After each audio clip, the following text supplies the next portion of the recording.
Hello అండి, నమస్తే. Welcome to AR's home food.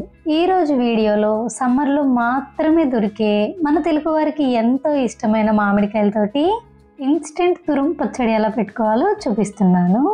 Just measurements కరెక్ట్గా తెలిస్తే చాలండి, వంట రాని వాళ్ళు కూడా ఈజీగా పెట్టేస్తారు, క్విక్గా అయిపోతుంది.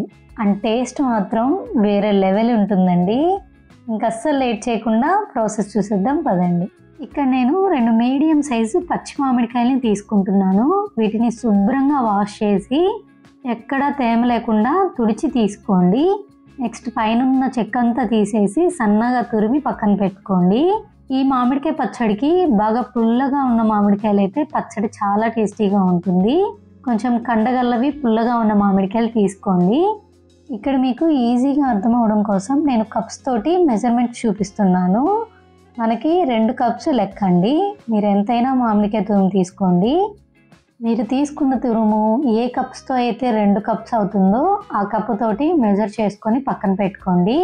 మెజర్ చేసేటప్పుడు ఎక్కువ ప్రెస్ చేయకుండా మెజర్ చేసుకుంటే కరెక్ట్గా వస్తుంది.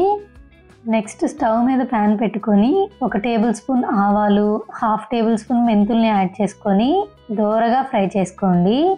ఇవి ఎక్కువగా వేగితే పచ్చడి చేదొస్తుంది. జస్ట్ రంగు మారేంత వరకు ఫ్రై చేసుకొని పూర్తిగా చల్లారిన తర్వాత మెత్తగా గ్రైండ్ చేసి పక్కన పెట్టేసుకోండి.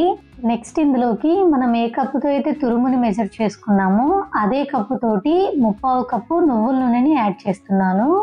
ఈ పచ్చడికి నువ్వుల నూనె, వేరుశనగ నూనె అయితే పచ్చడి చాలా రుచిగా ఉంటుంది. మీరు నార్మల్ సన్ఫ్లవర్ ఆయిల్ అయినా యూజ్ చేసుకోవచ్చు. ఆయిల్ హీట్ అయ్యాక 1 టీ స్పూన్ ఆవాల్ని యాడ్ చేసుకొని ఆవాలు చిటపట్లాడాక ఒక 10-15 వెల్లుల్లి రెమ్మల్ని యాడ్ చేసుకోండి. వెల్లుల్లి ఎక్కువ వేగాల్సిన అవసరం లేదండి, జస్ట్ ట్రాన్స్పరెంట్ అయ్యాక నెక్స్ట్ ఇందులోకి ఒక 4-5 ఎండుమిర్చి చీలికల్ని యాడ్ చేసుకొని స్టవ్ ఆఫ్ చేసుకోండి. స్టవ్ ఆఫ్ చేశాక కరివేపాకుని యాడ్ చేసుకోండి. ఆ వేడికి కరివేపాకు చక్కగా వేగిపోతుంది. నెక్స్ట్ దీన్ని కంప్లీట్గా చల్లారనివ్వాలి. ఎక్కడ వేడి లేకుండా పూర్తిగా చల్లార్చుకోండి. నెక్స్ట్ మామిడికాయ తురుములోకి మనం ముందుగా గ్రైండ్ చేసుకున్న మెంతులు, ఆవాల పిండిని యాడ్ చేసుకోండి. అలాగే మనం ఏ కప్పుతో అయితే తురుమును మెజర్ చేసుకున్నామో అదే కప్పుతోటి 1/2 కప్పు కారాన్ని, 1/4 కప్పు ఉప్పుని యాడ్ చేసుకోండి.